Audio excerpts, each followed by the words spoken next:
Whatever happened to predictability? The milkman, the paperboy, evening TV. You miss your old familiar friends, but waiting just to... Welcome back to Between Downs this week. We had some interesting games. Buffalo blowing people out. Miami getting their butts kicked. We all knew it was going to happen. Skylar Thompson's not the answer. You know who the answer is? This guy right here. Good old Sunshine. Or Tom Brady, you know. We can call him, bring him out of retirement, but, you know, he can come play for Miami. I'll buy the jersey if he shows up. But anyway, let's go ahead and get into the Fantasy Corner with Donnie so he can give you your fantasy tips for the week. And welcome to Fantasy Corner that does not take place in an actual corner. I'm here for your Week 4 fantasy updates, the starting roster, the sits, the sneaky starts, and of course, my risky plays. So first off, starting off, your quarterbacks, Josh Allen, CJ Stroud. Josh Allen is going to be, he threw all over Jacksonville, and he's going to continue when he versus Baltimore. He's giving up the most passing yards in the league. They're giving up passing yards like it's candy on Halloween. CJ Stroud, he's due for a bounce-back game, and he is versing, oh, lo and behold, Jacksonville. Division rival, just gave up so much to Josh Allen that it's a no-brainer. Running back-wise, Barkley, workhorse for the league. Don't know if A.J. Brown's going to play. Devontae Smith most likely not getting through concussion protocol, so they're going to be leaning on the run a lot more, especially him in the receiving. And Tampa Bay, they're a little bit not so great versus the run. And then Kamara versus Atlanta. Kamara's been a hot ticket start, good for at least 14 to 15 points a game, always likely to get a touchdown. He'll definitely get one this week versus Atlanta. Wide receiver-wise, I like Marvin Harrison Jr. They're versing Washington. They're not so great versus the pass. And Jaden Daniels proved himself on Monday that he can score points, so it may be a shootout type situation. And then finally, even though he did not get a lot of love this past week in fantasy, which I was hurting from, Brandon Ayuk. They're versing New England, who is horrible versus the pass, and I think Juwan Jennings, based off his huge game last week, is going to garner a little more attention in the coverage. That's going to open up more one-on-one opportunities for Ayuk. Tight end-wise, Dallas Goedert. It just makes the most sense. He had a big game last week, and that's with one of their top wide receivers out. Well, Smith's going to be out most likely. Don't know about A.J. Brown, so Dallas Goedert is that next man up for the option, so it's going to happen. Defense-wise, you got a couple options here. I like Pitt versus Indy. The game just flows very well to them. Pitt's great at stopping the run. All Indy can do is run. Anthony Richardson is at least throwing an interception or two in the game, so they're bound to make something happen. And like I said, Houston's versus Jacksonville. Jacksonville, their offense cannot get nothing right whatsoever. Houston wants that bounce-back game versus a division rival. Probably a smart play. And then kicking-wise, just Aubrey. The man, you put it from 50 and beyond, hell, even 45 on the opposite side and beyond. The guy puts it through. They're versing the Giants. Giants played some good defense versus Cleveland. Not to say Cleveland's offense is the Dallas offense, but I feel like their defense is well enough to where they'll be able to hold Dallas from scoring touchdowns and instead kicking field goals. And Aubrey's pretty much automatic. That's your starting roster. Now my sits, these guys, you have to. Unfortunately, I know if you got to play them, you have to. But if you can find someone else on the bench, better matchups are there. Here we go. Mason for the 49ers. I know, still no CMC, still no Debo. George Kittle's up in the air. They're versus New England. They're top 5 rush defense. They're going to open up more to Brock Purdy, who's second in the league in passing yards. It's going to be a throwing contest, basically. So he'll probably get sit unless he's touchdown dependent. Carson Steele, he's versus the Chargers. That's again another top 6 run defense. They're going to be great at stopping that run, and he's still getting in his second game. So if anything, it's a flex at the best. Another one, Waddle. And this is no offense to him. They don't have Tua right now. Skylar Thompson can't throw a football. If Snoop Huntley comes in, I don't see it working out either. Plus, they're going to focus more on Tyreek Hill to try to get him the ball because he's the moneymaker. And Tennessee's got a top 5 pass defense. So, unfortunately, Waddle's going to have to sit. Anthony Richardson, he's versing. I spoke about this when I talked about the must start for Pitt defense. Pitt's the top defense in the league. And Anthony Richardson loves to turn that ball over. Interceptions, he tries to run and gun, sling the ball as far as he can. Hopefully he gets one deep to Pierce, but unless that happens, it's more harm than good. And then finally, he did great last week, but unfortunately he's versing a top 4 rush defense in Detroit. It's Zach Charbonnet, plus Walker may possibly be back, but he's not going to have the magic he had last week. Now my sneaky starts. This one not as sneaky as you would think because he did so well last week. Juwan Jennings, like I said, it's the same reason why Ayuk is a must start. Juwan Jennings, he has that ability again. Like, could it be a flash in the pan one gamer? Maybe, but he's versus New England. Top 5 in allowing passing yards. I feel like he has the chance to get you double digits minimally, probably closer to 15 in full PPRs. Second, Najee Harris. They love running the ball. Pittsburgh does. Guess who loves not stopping the run? That would be the Colts defense. So he's definitely primed for probably his first 100-yard game, probably a touchdown. We'll see what happens there. Another sneaky start, Devin Singletary. This is really just because he is the running back that's versing the Dallas Cowboys, who are giving up 185 yards a game. So he definitely has the option to really just get going, and also he has the ability to catch out of the backfield too, because if for some reason Dallas goes ahead of the Giants, they'll be throwing, and they're just not great at stopping running backs. And then finally, Jalen Reed. He's always primed to get you some points. He's available in the rush. He's available in the pass. Minnesota, they're a top 4 rush defense, and last week Green Bay didn't really work so well in the run with Josh Jacobs and them, so I feel like they're going to try to get run plays in certain other ways with end around and stuff like that. That's what Jalen Reed is for. He's even scored on plays like that, so he's definitely a sneaky start. Now my risk plays, the ones where you kind of have to play them, but don't be surprised if they do poorly. First one's Jonathan Taylor. Versus the Pitt defense, they're top 2 in preventing the rush. Saw what they did to Dobbins last week, coming to 46 yards. They literally have not had a guy rush for over 65 yards against them. So probably not the best week to start him. But again, like I said, if some magic happens, Anthony Richardson provides a deep pass, maybe you can get a touchdown, but we'll see what happens. Second running back, Josh Jacobs. Like I said, versing Minnesota. Didn't have a great game last week. They're kind of using Emmanuel Wilson a little bit more. It just feels like it's probably not going to be a great week. Again, he's mostly touchdown dependent. Third, Garrett Wilson. Now I know it's Denver. They're not that great, blah, blah, blah. Problem is they got a great secondary. Pat Surtain's going to be all over Garrett Wilson. He's going to be locked up. And they're really good at stopping the pass, which means Breece Hall's probably going to get a lot more looks. They're going to eat clock up. They'll probably be ahead of Denver anyway, so they're going to be focusing more on the run than the pass in the second half. Fifth, Amon-Ra St. Brown. Seattle's got the number 1 pass defense. I feel like they're going to try to lock up Amon-Ra as best they can. That means probably Williams and Laporta. If he ever picks a game to get started, this could be it. Or they're just going to rely heavily on the run again, which no problem there. And then finally, I hate to say it, but again, it's the same with Waddle with the sit. You can't sit Tyreek Hill, but it's definitely going to be a risky play. Versing Tennessee, top 3 pass defense. And again, you just don't know what the quarterback situation is. Is it Skylar Thompson? Does he get back from the injury? Even if he was there, they weren't doing much with him.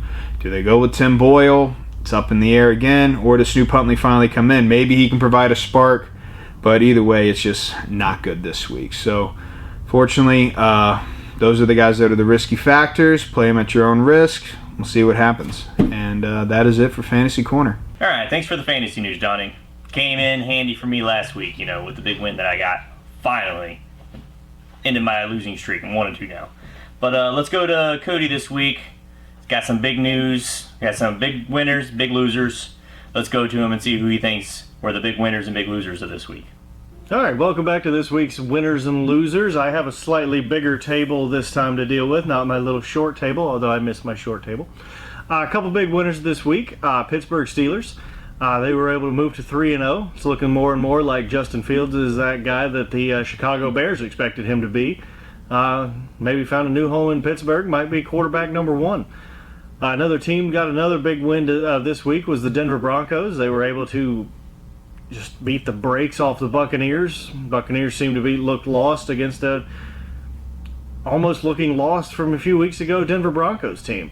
So they couldn't figure out if they wanted to throw the football, run the football. And so it's good. It's a good win for Denver, and it looks like Bo Nix has the ability to both throw and run the football. Another big winner this week is going to be the Carolina Panthers. We're able to switch quarterbacks, go with Andy Dalton, a little bit more veteran presence, get the offense going, which then excited the defense, which caused a big step up and a good win over Vegas this week. Another big winner I want to touch on is the Washington Commanders. It's looking like Jaden Daniels is coming out to be the front runner for the best quarterback coming out of this draft with a quarterback-heavy draft. Losers this week, you got Tampa Bay. They just seem to look lost this week against Denver, who hasn't been a great team to start this season. They got a lot of work to do. Another big loser from this week is the Miami Dolphins. Doesn't look like Skylar Thompson's going to be your answer for the rest of the season. Didn't really look like Tim Boyle's going to be there either. Maybe they'll do something in this upcoming week to figure out if they can put somebody else in there. Maybe make a trade, sign somebody, give somebody a second shot. Whatever the case, but they need to figure out what they're doing offensively. Maybe run the football a little bit more, Try to figure it all out. Another loser this week is Brett Favre. He just announced that he had Parkinson's. Not a little harsh to call him a loser, but he's allegedly stole welfare to build a volleyball stadium, so he can afford being called a loser.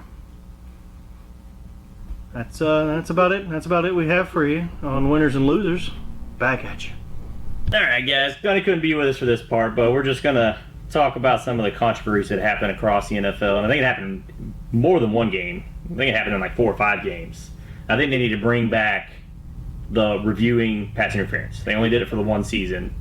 I think the refs felt bad, and they hardly ever overturned it because they didn't want to look bad for not calling it or calling it when it wasn't the first time around. But with a lot of the controversial calls like the Kyle Pitts, everybody pointing out Kansas City getting bailed out again. There's just been, I think there were like 3 big ones this weekend that were pretty obvious pass interferences that didn't get called. 2 of them, I think I remember, were in the end zone. One was on a 2-point conversion, I believe. I think so. And the other one was the Kyle Pitts in the end zone. So it's like, I don't know how you feel about it. Do you think it's something that they should bring back or even reconsider? Especially in those situations, it's like it's difficult. It's difficult for the referees because they've been told that they don't want to impact the game, especially at crunch time situations. But if it's a blatantly obvious call like the one against Kyle Pitts, that one should be called. It's a lot to go into a review and to point out that you were wrong for not throwing a flag on what should have been a pass interference call. But at the same time, you're a professional referee. You should have to have the ability to at least check yourself before you come onto the field, just because you can look at it, you can review it, you can see that clearly a flag should have been thrown. There are some calls that just they're nitpicky. They're just little things, little here, little there that they go with. But when you're talking about a pass interference penalty, you should be able to review that. And I don't necessarily know why the specific reason that the NFL got rid of it, but I do think that they need to at least re-implement looking back at that and checking to see if it was pass interference or not. Especially now that they've given coaches who get a successful challenge an additional challenge. One of those can be used to challenge a pass interference call. Because that would have changed. It probably wouldn't have changed the outcome of the game because you still would have given Patrick Mahomes a minute and a half left with a 1-point deficit. But it could have made things interesting. Yeah, you could have made the last few minutes of the game a little bit more exciting as far as that goes. Either way, it's still an exciting game. It was fun to watch, but that's something that's got to be at least reviewed to whether or not to reinstitute the challenging of a pass interference call. Because we know refs aren't perfect. They miss calls all the time. They make calls that aren't Yeah, calls. you're gonna miss a call. You're gonna nobody's 100%. Mm-hmm. You can look at. I'm sure they have stats of referees that check and see if whether or not they're 100%. I doubt any of them's actually 100%. Yeah, there's no way. I mean, Ed Hockley was 100% bicep, but that's not calls. That's just him. I mean, I guess it's similar. Like for this, it's similar to everybody wanting to bring in the reviews for like pitches because they have the box. They can kind of review. They can see if it's there, but they're not utilizing that yet. Yeah. So it's similar to that where the ump behind the plate doesn't want to be proven wrong when he calls a ball or a strike because I mean it's a little bit different because that happened really fast. You're trying to call a ball or a strike on a ball that's coming 90 plus miles an hour most of the time. Yeah. It's like you have a split second to make that decision, Yeah. and the catchers are constantly moving the ball slightly after they catch it. Sure. So it's like it's a little difficult. But I mean, there was another one this weekend that I saw. The booth reviews inside 2 minutes. It happened in the Denver game. With I don't know if you watched some of it. It was the Rashad White on the goal line, took it into the end zone. He got hit right on the line and turned. But in the review, everybody could see that the ball crossed the line. Even the commentators were like, "That looks like a clear touchdown. The booth should call down and review this." The coach took as much time as he could waiting for the booth to review it. Yeah. They never reviewed it. They ended up scoring still, but in an instance where if they didn't score there, they can't, there should be, if they're going to do booth reviews, they review every play that's called a touchdown. I think they should start reviewing plays like that happen inside the 1 or 2 yard line. Yeah. Like if it's close, it should automatically go to a booth review. If it's a touchdown, we've seen some where they review it and it's nowhere close to being a touchdown. Yeah. And they review it and they spend forever on it. Why can't you do it the other way around when it's a close call and it looks like it should be a touchdown? Like that should be a booth review inside 2 minutes. All turnovers are reviewed automatically now. Yeah. That play, which could turn the game, because granted, I needed that, a little bias. I needed that touchdown for fantasy. Yeah. I was yelling at the TV, but it was clearly in. And in that instance, like if it was my team and we didn't score a touchdown on that drive and we had to settle for a field goal because the booth didn't review the play, I'd be a little upset. Yeah. Actually, I'd probably be a lot upset. It'd be more than a little. So, I mean, that's just one of those where I feel like the booth review thing, and it's been an issue for a while because there's been plenty of occasions where, the booth should have come down and reviewed a play, and they just didn't. They just decided not to. And it's like all the angles that we see on the TV look like it's one way or the other, but we don't see the angles that they're seeing. That's what we want to see, because otherwise we're just going to be angry because it looks like a touchdown. Yeah. And now they have that, what do they call is it like the Eagle technology or whatever, where they can tell where the point of the football is because there's like sensors in it? Because they can use that now for first downs and stuff and get a pinpoint accuracy, which I've said all this time when they complain about spotting the ball. I'm like, we have this technology. Mm-hmm. Why don't we utilize it? Put it in the football. Yeah. Just too tiny. It's not going to change the way the ball flies at all. I was like, and you can exceed an exact point. You can put them, all around the edge of the football, so no matter which way it is, you can tell where it is. Yeah. I mean, we have the cameras going down the pylons, which we didn't used to have. We had some that were kind of there, but they weren't great angles. Yeah. So it's like we have all this technology, but they don't want to utilize it, which I don't understand. For a game like this, can come down to inches, centimeters, yards. Yeah. I mean, with all the next gen stats that we have to be able to track everything from everywhere, should be able to have that. Should be able to have those calls pretty easily, and something we definitely should see tighten up as the season goes along.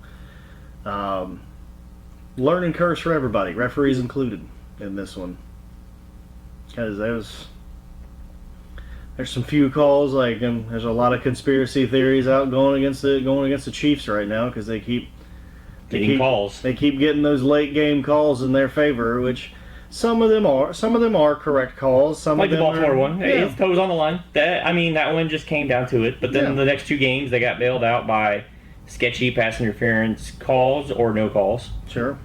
So it's like, and it's been going on for more than just this year.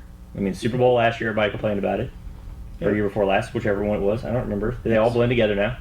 So just next year, let's just skip all this. You want to have Taylor Swift at the Super Bowl? Just make her the halftime show. Then she's at the Super Bowl. You don't have to worry about it. We don't have to have any of these controversies. We don't have to have Lieutenant Kelsey there. Yeah. Looks like you straight off the Super Trooper set. Super Troopers 3. Let's get it. Yeah. Put Travis Kelsey in there. Why not? But it was a rough week as a Miami fan too. I mean, Denver won, Pittsburgh won for Donnie. Mm-hmm. I wasn't counting us on winning, Yeah. but I was also counting on, there being at least 30 rush attempts on our. We talked about it last week that we should have just, like, both of our running backs or all three of our running backs should have had at least 15 touches. Yeah. And they didn't. First play of the game, what do? We throw it. It was a game. Don't get me wrong. But then, like, later on, there was a stat where we started the drive off with 2 runs for 28 yards. Fantastic. You know what our next 3 plays were? 3 straight passes. 3 straight pass plays, and we pumped the ball. We had the ball first and goal on, like, the 6. We settled for a field goal. Yep. And our playmakers didn't touch the football. Tyreek Hill didn't even get his first catch until the second half, I believe. Yeah. He might have got it in the first half, but it was towards the end. It might be time. It might be time for Miami to bring back the old Wildcat. That's what I said. Put Huntley in, dumb down the offense. The fact that McDaniel came out and said that Skylar Thompson can run the offense the way it was intended with Tua, I laughed. He can't. He's terrible. I'm hoping all the Miami fans out there that were saying Skylar was good and they were waiting for his time to replace Tua, eat your words. I've said even when he played well, I wanted him to do well, but everybody's thinking back to those preseason games where he was lighting it up. He's playing third-string defenses. Now he's playing behind a crappy offensive line. He's holding on to the ball too long. He's not that accurate, and he's just not making smart plays. Because there were plenty of times where he had the checkdowns wide open, and he's looking downfield. Make that checkdown play. We have running backs and wide receivers who are really fast. They make fast guys look not fast. Not fast. You throw a check down, guess what? They can turn it. I said last week, our game plan should be screens and runs. Screens and runs. Nothing downfield. What do? First chance they get, he steps back in the pocket and holds the ball for 5 seconds. Guess what happens? He got sacked like 20 times. Now, I think it was more like 5. Yeah. But still, most of the sacks, I can't even attribute to the offensive line because he held on to the ball way too long. And the amount of time he held on to the ball before he got sacked, on the average passing time for Tua, he gets rid of the ball 3 times. Because at one time, I think they said he sat in the pocket for almost 6 seconds before he got sacked. Towards the end of the game, he rolled out to the right, trying to make something happen, when he could have just ran, and he ended up taking a sack. He had the ball for, like, I would say 7 seconds after he rolled out of the pocket. That's where I said Huntley needs to come in. McDaniel just needs to put him in. I know last week I wasn't expecting him to play. He had just got signed. But this week you got to put him in. Because Skylar's not the answer. Neither is Tim Boyle. And Tim Boyle put together a better drive than Skylar did, though. Sure. We had 9 first downs the whole game. The first drive that Tim Boyle started and finished, he had 5 of them. He was like 7 for 10 for like 80 yards. Skylar Thompson was 13 for 18 for 100 yards. Tim Boyle had 5 of our first downs in one drive. And the first down that we got was the pass to Devon Achane that he took for like 15 yards or 12 yards on the first play of the game because they weren't expecting it. I wasn't expecting it. I yelled at the TV even though it was a positive gain. I'm like, why are we not running the football? Why are we throwing the ball?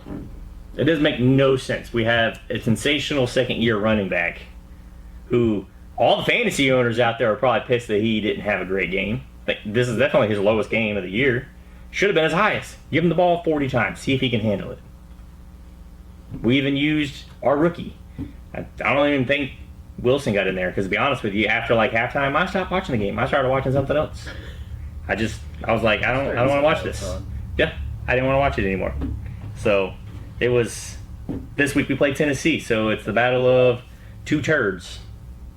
So Which one's the shiniest? yeah, Josh, I'm gonna call you if we beat you without Tua. I'm just letting you know, Koshin. You're going to get that phone call. You're going to get that text message. I'm going to screenshot the score and send it to you. So be ready. Because last year you beat us with Tua, and our defense fell apart. This year, both teams suck. Will Levis throws interceptions that he never should have let go of the ball, and they just now winning. I dropped DeAndre Hopkins right before this game, and he goes for like 2 TDs. I think he had one. I think he had One. 6 for 69 and a touchdown. Yeah, I dropped him right before, but I picked up Juwan Jennings in his place. Yep. That's literally who I dropped to pick him up, so I'm not mad about that. Scored me 41 points. I won my first game in fantasy in my big money league. So, and it came close because going into the final game, I was up 1 point. I had Jamar Chase, Zach Ertz. He had Dalton Kincaid. Dalton Kincaid scored that first touchdown. Mm-hmm. I was pissed, and then literally it was like maybe 2 minutes after that they popped up at the game break. Jamar Chase scored a touchdown. I was like, all right, and then Jamar Chase had another one. So hopefully he's here to stay. You know, the last couple of years it's taken him a while to get going. Like Joe Burrow was 1-7 in his first 2 games in the last 4 seasons. So they always start off slow. And this week, well, I think they'll benefit from T. Higgins coming back. yep. Um, And Mike Gesicki stepped up. I mean, he played okay if he gets the targets. yeah, And T. Higgins' absence. that should be able to open up their offenses. Is just having that number 2 guy. Which I think is what helped Jamar Chase this week was having T. Yeah. Higgins back. Yeah, and then getting him back, he'll hit his stride. And Cincinnati, you got to figure out something. Yeah, they got to figure out something. You're 0-3 when you were favored to win that division this year. I mean, no one expected Pittsburgh to be 3-0. Not really. Came out looking like Macaulay Culkin, did you, Joe Burrow, and I mean, and now what it's looking like that by the time playoff time comes around, you're gonna be home alone. Yep. 2 Macaulay Culkin references. But you know, I mean, a lot of teams out there gotta figure it out. And you got to figure it out soon because it's still early. But if you don't figure it out soon and you find yourself 0-4, 0-5, it's kind of hard to make the playoffs when you're 0-4, 0-5. Like, that's a big turnaround. I mean, teams have done it, but it's not fun, especially for the fan base. Watching their team go 0-5 and then having to scrap their way back to potentially get a wild card spot. Yeah. I mean, that division, though, they can start off 0-5 and still somehow win. Because Baltimore's 1-2. So it took them a while. Now, granted, they had close games. Cleveland's 1-2 also. Yep, Cleveland's 1-2 also, and then Pittsburgh's 3-0. So, but Pittsburgh's got a rough stretch at the end of the year. Yeah, that second half of that schedule is going to be Because they could very well lose the last 7 games. A nice gauntlet there. Yeah, I mean, they could very well lose all those games. You never know. Because if something happens to Justin Fields and Russell Wilson has to come in, that could be the end of Pittsburgh. I mean, Justin Fields is not playing amazing, but he's playing good enough to win. And their defense is solid. Yeah. That's all they've needed is a quarterback to just score points and their defense stop. Because their defense has always been one of the top defenses in points scored. I was talking to a Pittsburgh fan today at work, and I said if y'all could put up 28 points a game, you'd be unstoppable. Mm-hmm. With that defense they got. Yeah. So, I mean, you don't need to score every drive. You don't need to put up gaudy numbers like Just in one drive a quarter. yeah.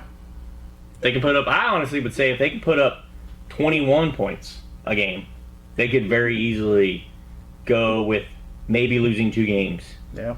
with some of the offenses that they play. But with their defense, if they can put up 21 points, if they can put up 3 scores, 3 touchdowns on the board, there aren't too many teams out there that can score that many points against that defense. Yeah. Unless they just have a game where they just fall apart. I mean, and there are some offenses out there like Cincinnati who can very well put up points no matter who the defense is. Kansas City can do the same thing. Yeah. But I think right now, with T. Higgins back, Cincinnati can do it on one of their good days. Like, we've seen them put up gaudy numbers, but we've also seen them put up goose eggs against good defenses. So it's just whoever shows up. But yeah, Pittsburgh could be one to watch. I mean, they've shocked everybody with being 3-0. There's some shocking ones out there. So, but a lot of those teams, they gotta turn it around. Hopefully with Carolina, with Andy Dalton, Carolina fans, I think there's quite a few of them out there who were upset about Bryce Young getting benched, but I think they're happy that they got the win in the way that they did it. Definitely happy today. Yeah, so and we said that we talked about it on the show last week with Andy Dalton coming in. I'm like, that increases their odds of winning, I think, exponentially because they have the offensive weapons and Andy Dalton utilized them. Deontay Johnson looked like a clear number one wide receiver. He hit, 2 other wide receivers for touchdowns and Chuba Hubbard. Mm-hmm. So, I mean, because Leggett got a touchdown, right? I know Thielen did. Deontay did. Thielen did. Deontay did. I know Hubbard did. I thought there was one because he threw 4, right? I think so. Yeah, I think so. Yeah, and Hubbard finally came out and had a good game. Or it might have been Trumbull. Was it Trumbull? It might have been Trumbull, actually. Yeah, I was just thinking that it could have been. And Hubbard is probably relevant in fantasy now because they actually have a threat in the passing game. So the run game, it's going to open up. Yeah, it opens up and it works. It works both ways. If you have a good run game, pass game opens up. If you have a good pass game, run game opens up.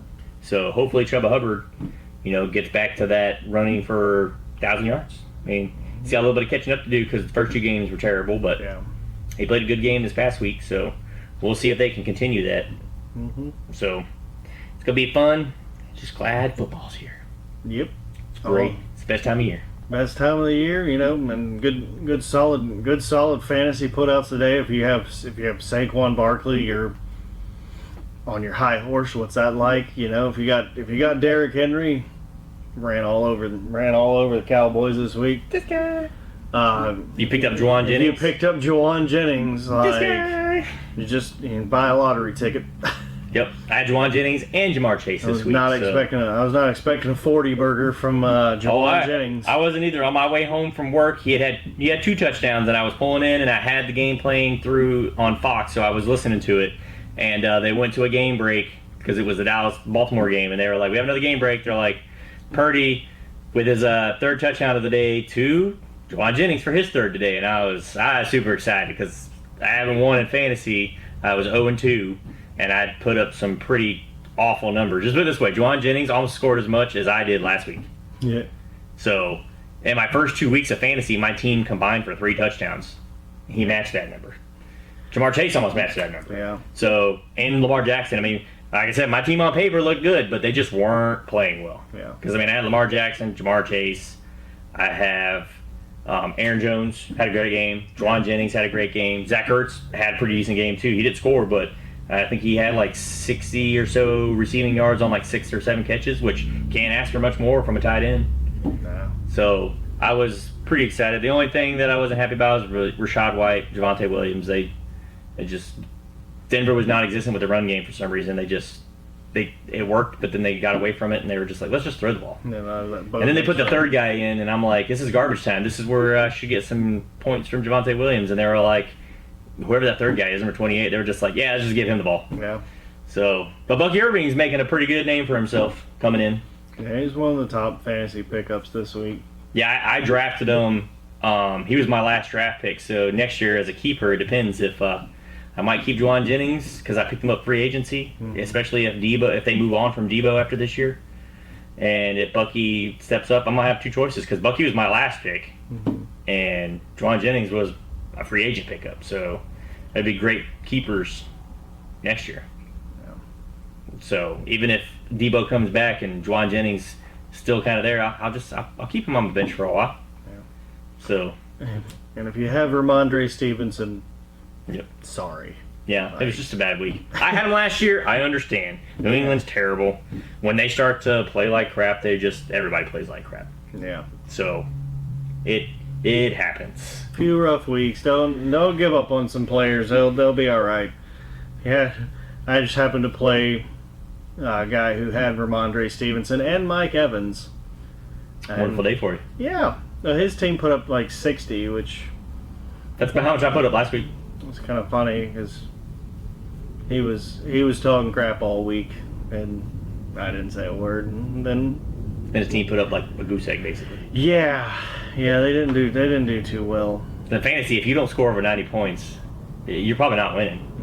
No. Unless you're just lucky enough to play a team who also had a crap game, which doesn't happen very often. I had one last year. I think both of us scored in the 80s. I lost by 2 points. I'm like, this is the lowest scoring fantasy game I've ever been a part of. Well, he also picked up Vegas's defense because they were playing Carolina. See, I benched mine because I'm like with Andy Dalton. I benched him. I'm like, I'm not taking that chance. And then they put up -4. Yep. So The guy I played somebody who did the same thing. They started Vegas because as I'm watching, I'm like, how do you lose points? And I went looked and I'm like, oh, he's got Vegas's defense. So yep. keep on keeping on. Yep. So let's get ready for another week of football. I'm excited. It's almost here. Yeah. I mean, Thursday's right around the corner. Yep. We'll see you next week.